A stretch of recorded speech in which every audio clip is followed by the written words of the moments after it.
Good morning বন্ধুরা, শুভ সকাল।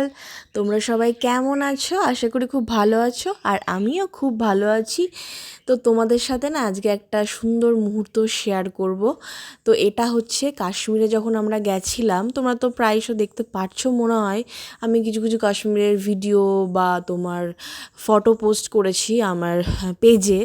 তো এটা হচ্ছে কাশ্মীরে ঘুরতে যাওয়ার একটা ভিডিও আমরা করেছিলাম, আমিও করছিলাম, আমার বড়মাসাও ভিডিওটা করছিল। তো এখন আমার বড়মাসাও এই ভিডিওটা করে আছে। তো কাশ্মীরের এটা ডাল লেক, অ্যাকচুয়ালি এটাকে ডাল লেক বলে, আর আমরা এখন আছি শিকারা। তো আমাদের এখানে যেটাকে নৌকো বলে, সেটা কাশ্মীরে সেটাকে শিকারা বলে। আর শিকারাগুলো না খুব সুন্দর করে সাজানো থাকে, জানো তো, খুব ভালো লাগে। আর এই দিকে দেখতে পাচ্ছ এরা সব মানে চারিদিক থেকে এসে আমাদের শিকারাটাকে ঘিরেছে। যে কাওয়া, অ্যাকচুয়ালি ওখানকার কাওয়া না খুব ফেমাস, মানে চায়ের মতোই দেখতে হয়, লিকার চায়ের মতো, কিন্তু টেস্টটা না খুব সুন্দর, একটা আলাদা একটা গন্ধ, আলাদা একটা সেন্ট থাকে ওদের, মানে ওই চাটা অ্যাকচুয়ালি কাওয়া বলে ওটাকে, খুব সুন্দর। একদম ঠান্ডাতে ওটা খেতে হয় আর কি, গলাটা যাতে মানে না বসে। আর এত হাওয়া দিচ্ছিল না, কাওয়াটা খেতেও কিন্তু খুব সুন্দর লাগছিল। আর কাওয়ার কাপ মানে 4টে কাপে, মানে এক একটা কাপে 50 টাকা করে কাপ ছিল, মানে কাওয়ার প্রাইসটা আর কি, মূল্যটা। তো আমরা কাওয়াটা খেতে খেতে আর কি চারিদিকে ভিডিও করছিলাম।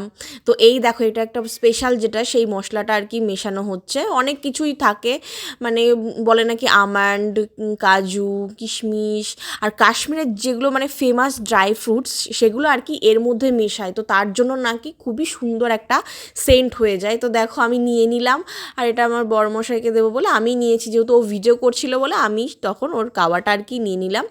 তো খুবই সুন্দর ছিল কাওয়াটা, আর চারিদিকে এত সুন্দর মানে, আর খুবই ঠান্ডা হাওয়া দিচ্ছিল। আমরা তো মনে হচ্ছে যেন স্বপ্নের দেশে চলে এসেছি, আমরা তো খুব ভালো মতো উপভোগ করছিলাম। আর বাবা বলছে ভীষণ ঠান্ডা, অ্যাকচুয়ালি বাবারা যেদিকে বসেছিল না সেই দিকে খুব ঠান্ডা হাওয়া দিচ্ছিল। আর মামনি তো মাফলার জড়িয়ে নিয়েছে, বলছে তোদের দিকটাই ভালো হয়েছে, আমাদের দিকটাই ভীষণ ঠান্ডা লাগছে।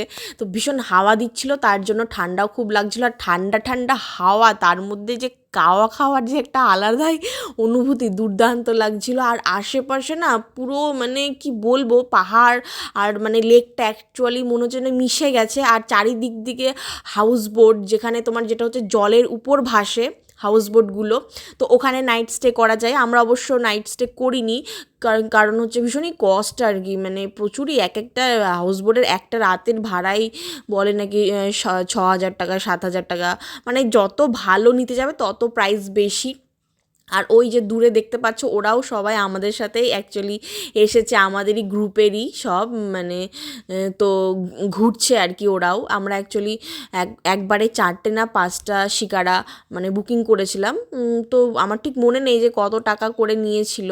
তো একসাথে 4টে 5টা শিকারা মানে আমরা বুকিং করেছিলাম। আমাদের অ্যাকচুয়ালি আমরা তোমার গ্রুপে গেছিলাম, তো তার জন্য আর কি একবারেই বুকিংটা করেছিলাম আমরা অ্যাডজাস্ট করে। তো দেখো আমার বড়মশাই আবার কাওয়াটাকে কাছ থেকে ভিডিও করছে, মানে ক্লোজ থেকে। আর পাহাড়টা না এত ভালো লাগছে, মানে মনে হচ্ছে যেন কোথায় চলে এসেছি। এই জন্যই মানে কাশ্মীরকে হয়তো ভূস্বর্গ বা স্বপ্নের দেশ বলা হয়। আরও অনেক কিছুই আমরা করেছিলাম, জানো তো, মানে ফল, ওখানে ফলও বিক্রি হচ্ছিলো, এরকম ছোটো ছোটো শিকারের উপরে এসে ফল মানে বিক্রি হচ্ছিলো, আমরা ফলও খেয়েছি। ওরা ফল কেটে দিচ্ছিলো, অনেক রকম কাশ্মীরের স্পেশাল ফল আর কি বলছে ওরা, তো সেটাও খেয়েছিলাম। তারপরে আরও ছিল সাজানোর জন্য, যে শিকারের উপর মানে ওরা ড্রেস কোড করিয়ে খুব সুন্দর করে সাজিয়ে ছবি তোলার জন্য অনেক বলছিল, আসছিল। তো সেগুলো আমরা করিনি অ্যাকচুয়ালি, আমি তো আর ভাবিনি যে তখন আমরা এই ভিডিও করব বা কিছু। তো সব কিছু তোমাদের সাথে শেয়ার করতে পারলাম না, যেটুকুই তোমাদের সাথে শেয়ার করতে পারলাম এটুকুই আর কি ছিল, যেটুকু আমার কাছে ভিডিও স্টকে। আর এই লেকের না এক একটা জায়গার এক একটা নাম আছে, লেকগুলোর নাম আমি ঠিক জানি না, একটাই লেক কিন্তু এই লেকের এক একটা সাইডের এক একটা নাম, তো নামগুলোও কিন্তু খুব সুন্দর ছিল। আর এই লেকের মধ্যে, জলের মধ্যে আমি হাত দিয়ে দিয়ে ভীষণই মানে খুবই ভালো লাগছে, হাত দিয়ে দিয়ে জল ছিটাচ্ছিলাম। আর জলটা খুবই ঠান্ডা ছিল, দারুণ ঠান্ডা, মানে কি বলবো। আর এই লেকের জলের মধ্যেও অনেক জায়গাতে জায়গাতে যেগুলো হাউস বোটের কাছে অনেক পদ্ম ফুলও ফুটেছিল। তো চলো ভিডিওটা আজকে এখানেই এন্ড করছি, অনেক কিছু তোমাদের সাথে শেয়ার করে দিলাম। প্লিজ আমার ভিডিওটাকে লাইক, কমেন্ট, শেয়ার করে দিতে ভালো লাগলে। টাটা।